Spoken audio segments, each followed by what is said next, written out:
কি জন্য গিন্নি? আমি শিবরাত্রির দিন বিকেলে বাবার মাথায় দুধ ঢালতে যাব, তাই তোমাকে আগে থেকে লিখে দিলাম কি কি লাগবে। সব আগে আগে নিয়ে আসবে। হ্যাঁ, দেখি কি লেখা আছে। দুধ 1 সের, গঙ্গা জল, নারকেল, ঘি, মধু, দই, সন্দেশ, রসগোল্লা, আকন্দ ফুলের মালা, ধূপ, মোমবাতি, 108টা বেলপাতা, ধূত্র ফুল, নীলকণ্ঠ ফুল, লাল পাড় সাদা পাটের শাড়ি। ওরে বাবা, এত কিছু! হুম, এখন ওরে বাবারে মারে কিছু চলবে না, চলবে না। আর আগে থেকে লিখে দিয়েছি, আমি কোনো বায়না শুনবো না। হ্যাঁ, যদি না নিয়ে আসো তাহলে কিন্তু চলে যাব। হ্যাঁ, বলি, শিবরাত্রির দিন তো মেয়েরা বাবার মাথায় দুধ জল ঢালে বাবার মতন স্বামীর কামনায়। তা আমি তোমার স্বামী তো উপস্থিত, তাই এত কিছু। তোমার মঙ্গল কামনায় গো, তুমি আর বাড়তি কথা বলবে না। যা বলেছি সেদিন নিয়ে আসবে। হ্যাঁ, বেশ বেশ, ঠিক আছে বাবা, ঠিক আছে। তাহলে আমি এখনই যাই, সব দোকানে দোকানে বায়না করে আসি। সেদিন তো এইসব জিনিসের চাহিদা তুঙ্গে থাকে। হ্যাঁ, তা যাও, সেটাই বুদ্ধিমানের কাজ হবে। হ্যাঁ,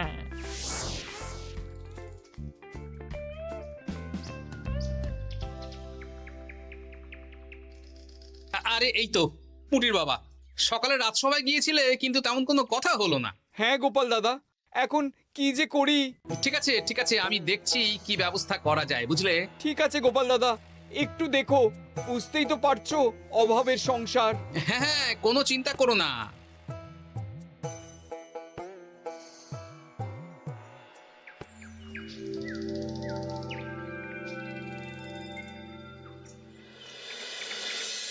আচ্ছা, আজ তাহলে শিবরাত্রির আয়োজন নিয়ে আলোচনা হোক। মহারাজ, এসব নিয়ে আপনি চিন্তা করবেন কেন? আরে আমার মতন একজন মন্ত্রী থাকতে আপনার মাথা ঘামানোর কোনো দরকারই নেই। না না মহারাজ, একদম মন্ত্রী মশাইকে দায়িত্ব দেবেন না।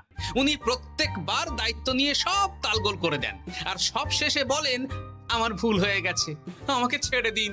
এই গোপাল গোপাল, একদম বাজে কথা বলবে না। আমি এখন ভালো হয়ে গেছি। ভালো না কালো? মহারাজ মহারাজ, আপনি আমাকে দায়িত্ব দিন, আমি সব সামলে দেব। সব কাজ সবাই মিলে করলেই তো ভালো। পুজো পাঠের দায়িত্ব আমার, বাকি আমি জানি না। সে ঠিক আছে, কিন্তু পুজোর জোগাড় অনেক দায়িত্ব, সব হিসেব করে কেনাকাটা করতে হয়। সবচেয়ে বড় ব্যাপার, তার জন্য সৎ হতে হয়। আমি কি অসৎ নাকি? আমি সব দায়িত্ব নেব। না, আমি নেব। আমি নেব। আমি। আহ, চুপ চুপ, একদম চুপ। গোপাল দায়িত্ব নেবে না মন্ত্রী, সেটা তো বিচার করতে হবে। কিভাবে বিচার করবেন মহারাজ? হ্যাঁ, একটা বুদ্ধির পরীক্ষা নেওয়া হবে। আমি এখন গোপালের চেয়ে অনেক বুদ্ধিমান হয়ে গেছি। তাহলে তো ভালো, তুমি গোপালের বুদ্ধির পরীক্ষা নাও। যদি গোপাল জিতে যায় তাহলে গোপালই দায়িত্ব পাবে, নইলে তুমি। ঠিক আছে, আমি এক্ষুনি প্রশ্ন করছি। হ্যাঁ হ্যাঁ, করুন করুন। হ্যাঁ, এমন কি জিনিস যা তুমি যতই খাও পেট ভরবে না? বাবা, মন্ত্রী কি প্রশ্ন করলে! গোপাল, বলো বলো বলো। এবার জমবে মজা। বেশ, তাহলে বলি। হ্যাঁ, বলো বলো। উত্তর হলো বাতাস। যতই খাও পেট ভরে না। গোপালের কি বুদ্ধি! ও মন্ত্রী মশাই, এই গোপাল তো প্রথম দানেই বাজিমাত করে দিল। হ্যাঁ, প্রথমটা তো সহজ ছিল। ঠিক আছে, এতই যদি বুদ্ধিমান হও তাহলে আরেকটা পরীক্ষা দাও। হ্যাঁ মন্ত্রী, বলো। এবার আপনারা একটু অপেক্ষা করুন, আমি আসছি।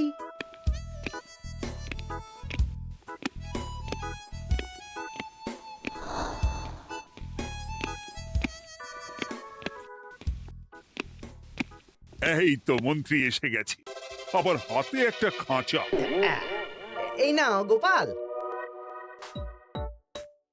এই খাঁচায় একটি অদৃশ্য মুরগি আছে।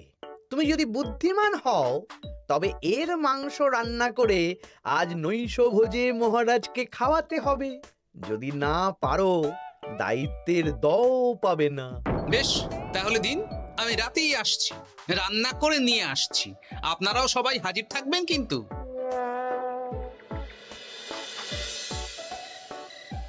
এই সেরেছে, গোপাল যে এখনো এলো না। গোপাল নির্ঘাত ফেসেছে। এই তো চলে এসেছি। এ কি গোপাল, তুমি তো খালি হাতে। মাংসের ঝোল রেঁধেও এনেছি। কই গোপাল, অদৃশ্য মুরগির ঝোল কোথায়? হ্যাঁ, কোথায় গোপাল? আহা, মহারাজ, অমন সুস্বাদু মুরগি আমি আগে কখনো খাইনি। আমি সেটা রান্না করে রাজপ্রাসাদের প্রধান ফটকের বাইরে রেখে এসেছি। মস্করা হচ্ছে? চলুন তো গিয়ে দেখি। হ্যাঁ, চলো তো।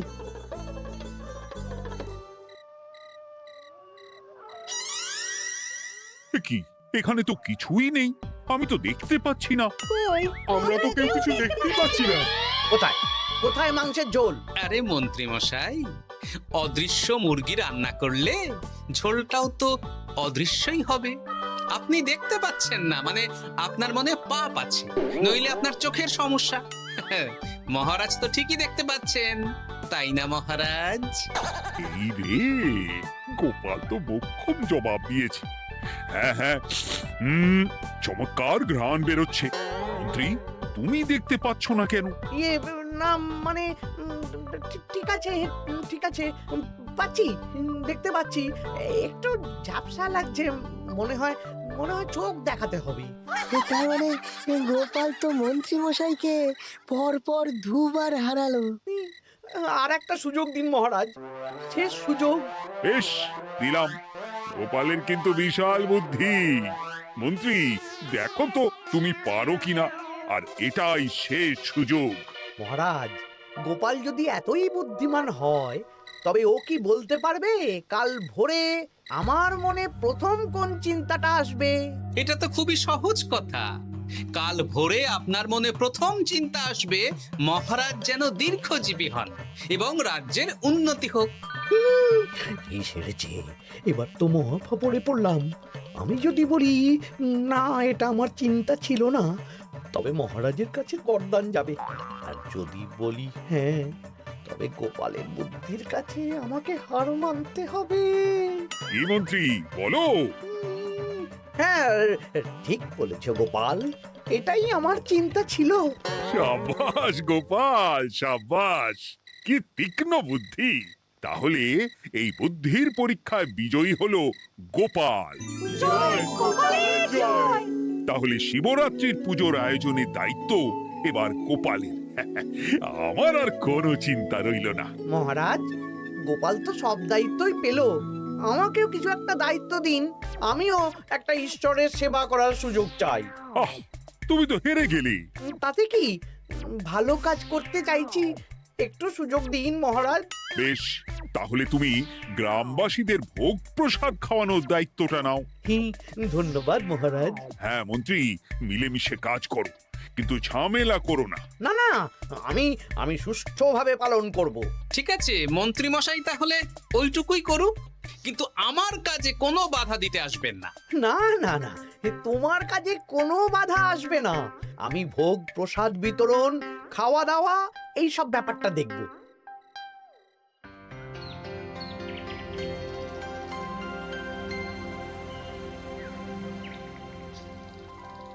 বলুন মন্ত্রীমশাই, সকাল সকাল ডেকে পাঠালেন। শোন বটা ঘটা, এবারে শিবরাত্রি উপলক্ষে যে ভোগ প্রসাদ জনগণের উদ্দেশ্যে বিতরণ হবে, তার পুরো দায়িত্বই আমার। তাতে কি, মহারাজ আয়োজন করেন আর সব রাজ্যবাসী বিনামূল্যে খেয়ে যান। সেই প্রথা এতদিন চালু ছিল, কিন্তু এবার একটু অন্যরকম হবে। কিরকম কিরকম? তোরা দুজন আমার নাম করে সব গরিব প্রজাদের কাছ থেকে ভোগ খাওয়ার জন্য চাঁদা তুলবি। শিব পুজোয় চাঁদা? হ্যাঁ দাদা, ইয়ে না মানে ঘটা, খুব সামান্য। বাড়ি আর দোকানগুলোয় যাবি আর মাথা পিছু 1 আনা করে তুলবি, কেমন? বেশ, তারপর বলবি ঢালাও খাওয়ানো হবে, এলাহি আয়োজন। আচ্ছা ঠিক আছে। তবে ভুল করেও কোনো রাজসভাসদদের বাড়ি থেকে বা মান্যিগণ্যি লোকের বাড়ি থেকে এই চাঁদা তুলিস না যেন। না না, বুঝতে পেরেছি, তুলবো না। বলবি সারা রাত পুজো হবে, পরের দিন সকালে হবে প্রসাদ বিতরণ, কেমন?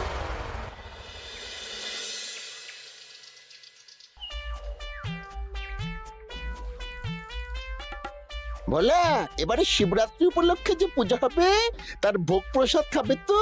হ্যাঁ হ্যাঁ, হ্যাঁ, নিশ্চয়ই নিশ্চয়ই। এবারে সব দায়িত্ব মন্ত্রী মশাইয়ের, এলাহি আয়োজন।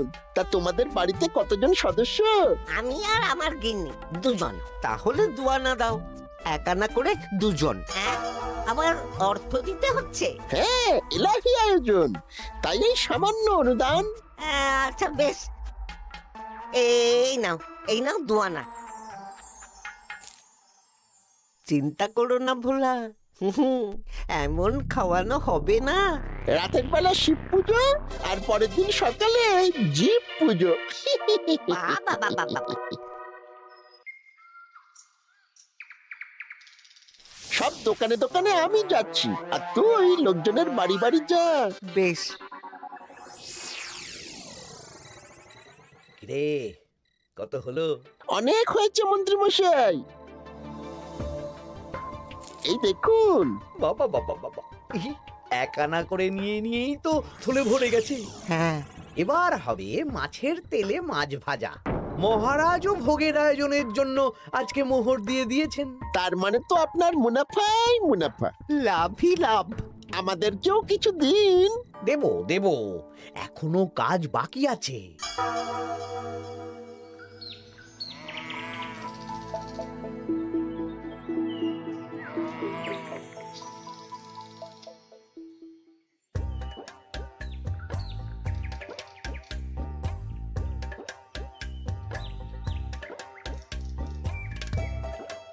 আরে আরে গোপাল দাদা যে, এত কিছু কি নিয়ে যাচ্ছ? এই তো শিবরাত্রির পুজো উপলক্ষে দশকর্মার বাজার রাজবাড়ি নিয়ে যাচ্ছি। এবারে তো এলাহি ভোগের আয়োজন। রাতের বেলা শিব পুজো আর পরের দিন সকালে নাকি জীব পুজো। মন্ত্রী মশাই দায়িত্ব নিয়ে খাওয়াচ্ছেন। না, খাওয়ার আয়োজন তো এমন কিছু নয়। আমি যতদূর জানি ওই খিচুড়ি, আলুর দম, ছেঁচড়া, পায়েস, চাটনি আর একটা করে মিষ্টি। আর যতদূর জানি এই ভোগ খাবার জন্য সব গ্রামবাসী থেকে মাথা পিছু এক আনা করে নিয়েছেন। হ্যাঁ, ভোগের প্রসাদ তো বিনামূল্যে। মন্ত্রীমশাই এক আনা করে মাথা পিছু নিয়েছেন? হ্যাঁ গো, এরকম তো কথা ছিল না। আচ্ছা আমি দেখছি কি করা যায়। দেখছি আমি দেখছি।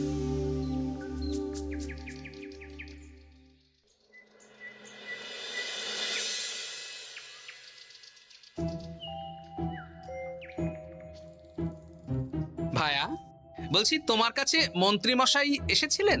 হ্যাঁ, চালের বায়না করে গেলেন। তা কি চালের বায়না করলেন?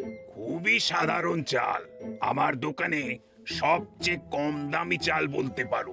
সে চাল তো আমি পুজোর দিন পাঠিয়ে দেব বলেছি। আচ্ছা, কেনাকাটার রসিদপত্র? না, সেসব হয়নি, শেষে দেব। শোনো, মহারাজের আদেশ, মন্ত্রীমশাই যে চাল বলেছেন তার থেকে 5 গুণ উৎকৃষ্ট মানের চাল দেওয়া চাই। যে চাল রাজা বাদশারাও খুব কম খান, সবচেয়ে দামি চাল। আচ্ছা, আর ডাল? ওটাও 1 নম্বর মানের সোনামুখ দেবে। বেশ। মন্ত্রীমশাই যা যা বায়না দিয়েছেন পরিমাণ এক থাকবে, শুধু জিনিসপত্রের মান বাড়বে। ঠিক আছে? আচ্ছা, ঠিক আছে। আর একথা মন্ত্রীমশাইকে জানানোর দরকার নেই, শুধু মোহরটা ওনার কাছ থেকে আদায় করে নিন। যেদিন খাওয়ানো হবে সেদিন বিকেলে যাবে, মানে শিবরাত্রির পরের দিন বিকেল। বেশ।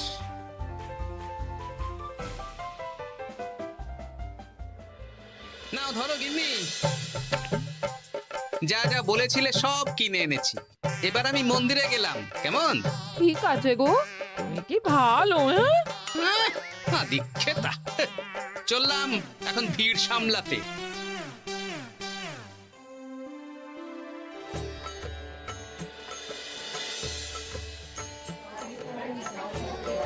একটু সারিবদ্ধভাবে দাঁড়ান, আপনারও সুযোগ আসবে। বাবা কাউকে ফিরিয়ে দেবে না। দেখো মন্ত্রী, দেখো গোপাল কি সুন্দর ভিড় সামলাচ্ছে। ওকে তো এই জন্যই দায়িত্ব দেওয়া। হ্যাঁ, তাই তো দেখছি। ওম নমঃ শিবায়। হে ভোলানাথ, দেবাদিদেব মহাদেব সকলের কল্যাণ করুন। জয় দেবাদিদেব মহাদেবের জয়। হে ভোলেনাথ মহেশ্বর, মঙ্গল করো বাবা। জয় বাবা ভোলাদেব মহেশ্বরের জয়। তা তোমার শরীর এখন কেমন? এই তো বেশ ভালো আছি। সবই তোমার জন্য। তুমি না সাহায্য করলে ওই ওষুধ আমার পেটেই পড়তো না। না না, আমি তো নিমিত্ত মাত্র, সবই মহাদেবের ইচ্ছে। জয় বাবা মহাদেবের জয়। চলি গো।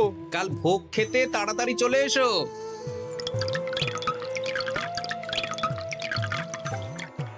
জয় দেবাদিদেব মহাদেবের জয়।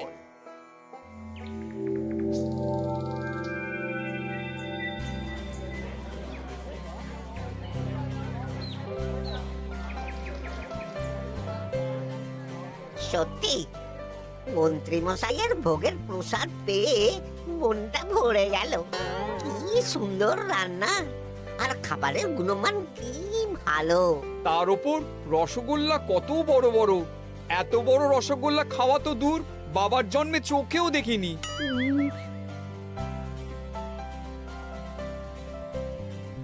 এই সেরেছে।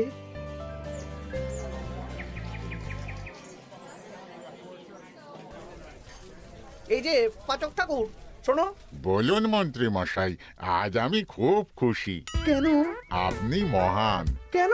মানে আপনি যে চাল পাঠিয়েছেন সে চালে রান্না করা আমার স্বপ্ন ছিল। কি গন্ধ, কি গুণমান, রাজা বাদশাদের চাল বলে কথা। আমি তো খুব সাধারণ মানের চাল দিতে বলেছিলাম, 30 আনা সের মূল্যের চাল। কেন, নবাব বাদশাদের ঘরে এই চালটা থাকে। তাই? কোথা থেকে এলো? কেন, চালের দোকান থেকে এসেছে। মিষ্টিও দারুণ, রসগোল্লা তো নয়, যেন যেন একেবারে বড় বড় রাজভোগ। কি আকার, কি গুণমান, কি স্বাদ। আহা, দেখুন দেখুন দেখুন। বাবা, ভোলা এত বড় রসগোল্লা দিয়েছে। ঠিক আছে, যা হচ্ছে হতে দে। আমি তো চিন্তায় পড়ে গেছি।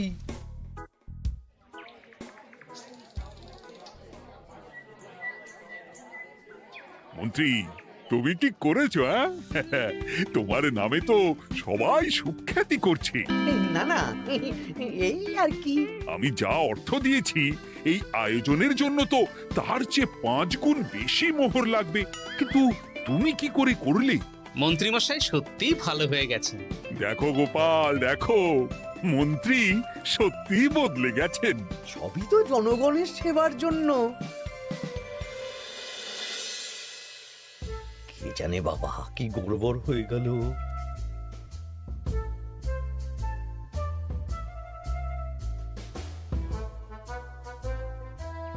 মন্ত্রী মশাই, বকেয়া পাওনা নিতে এলাম। আপনার মোট হয়েছে চালের 350 মোহর, মুগ ডালের 250 মোহর, আর মশলাপাতি 100 মোহর। হ্যাঁ, বলো কি? মন্ত্রী মশাই, ওই আপনার মোট বকেয়া 300 মোহর।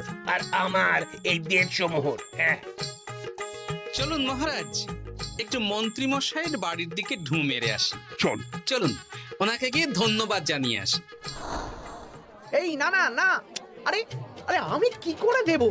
আমি কি চন্দ্রমুখী আলু দিতে বলেছিলাম? আমি কি করে দেব? না না, ও আপনাকে দিতেই হবে। হ্যাঁ, কি বলছো মন্ত্রী? তুমি এত ভালো কাজ করেছো, এত বড় মুখ করে সকালে বললে যে সবই জনগণের সেবার জন্য। আরে আমি কিভাবে জানবো যে এত খরচ হয়ে যাবে? কেন মন্ত্রীমশাই, আপনি তো গ্রামবাসীদের থেকে অর্থ নিয়েছেন, মাথা পিছু 1 আনা করে। হ্যাঁ, মানে এই সব তো কথা ছিল না। এই সেরেছে, গোপাল কি করে জেনে গেল? এসব কথা কি আর চাপা থাকে? আর সেই জন্যই তো আপনি ভালো মানের খাবার খাইয়েছেন। সত্যি তো, যে মানের খাবার খাওয়ানো হয়েছে তা কৃষ্ণনগর কেন, আশেপাশের কয়েকটা নগরের লোকও এই জিনিস চোখে দেখেনি, আর তাই তুমি অর্থ আদায় করেছো। না মানে, আমি বুঝতে পারছি না, আমার অনুমতি ছাড়া এগুলো হলো কি করে? মন্ত্রী মশাই, বকেয়া পাওনা দিন, নইলে খারাপ হয়ে যাবে বলে দিচ্ছি। হয়ে গেল, আমি ভিখারি হয়ে গেলাম। অগিন্নি, মোহরের থলেগুলো নিয়ে এসো, গয়নাগাটি নিয়ে এসো। আমাকে পথে বসিয়ে দিল। কে কে আমার এত বড় সর্বনাশ করলো? আমি মন্ত্রী মশাই, আমি। আপনি যখন চাঁদা তুলে ভালো খাওয়াতে চাইছেন, তাই সবচেয়ে ভালো খাওয়ানোর ব্যবস্থা করে দিলাম, তাও আবার আপনার ঘাড় ভেঙে। আমার সর্বনাশ হয়ে গেল।